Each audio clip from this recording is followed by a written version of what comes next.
Hi,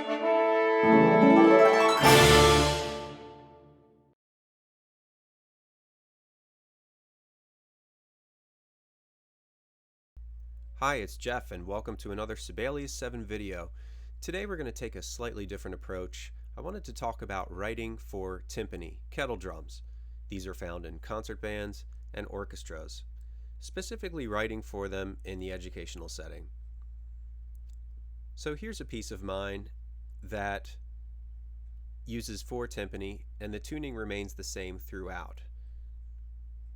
If you can manage to do that when you're writing your timpani part, that's great, especially if you're writing for younger groups and having them being able to play a part that has some substance in it, but not having to retune. But of course, that will depend upon what you're writing. When you're indicating what note goes on what drum, you can put it the way I had it here. So you will see it this way sometimes, where you'll just see tune, colon, and then the note names.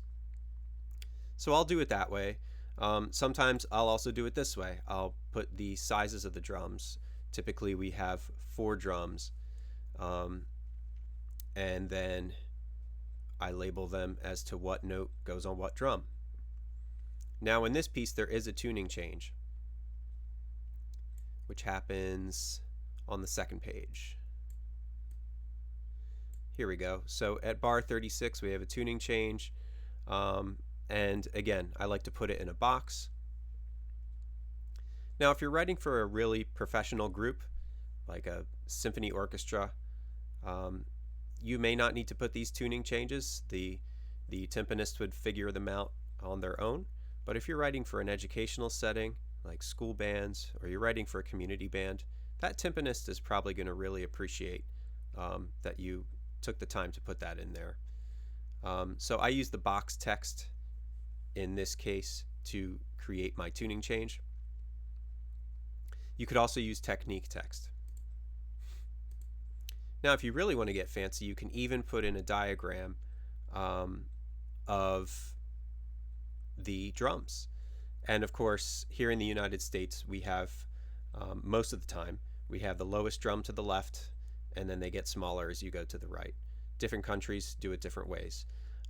But this is a way to visually show, okay, what is the tuning that I'm supposed to start with in the piece? And then you can put that into your timpani part. In this one, I do have some tuning changes, as you can see. And zoom in on those. So I use technique text here, and there are 3 changes that have to happen, so I just separated them with semicolons.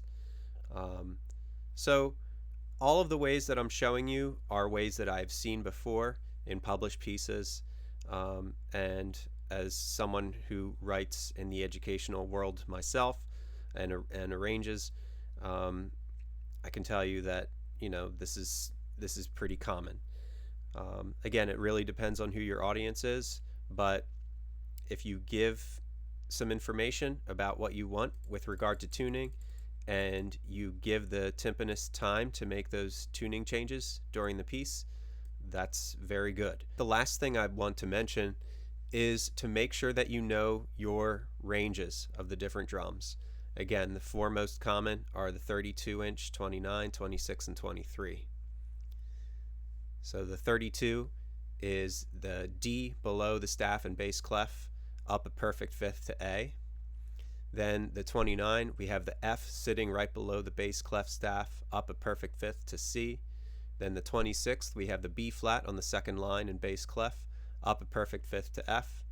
And then lastly, the 23, we have the D in the center of the bass clef staff, going up a perfect fifth to A.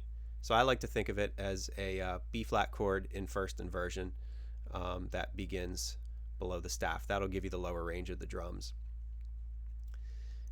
Sometimes you'll encounter a 20-inch drum too, which is great, but basically the 3 drums, the 29, 26, 23, or the full set of 4 is the most common thing you're going to run into.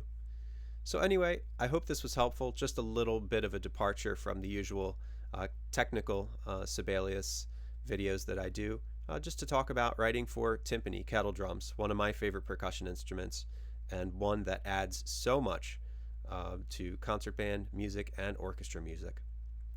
Thanks for tuning in today. If you liked the video, please give it a thumbs up and be sure to subscribe. Thanks so much and take care.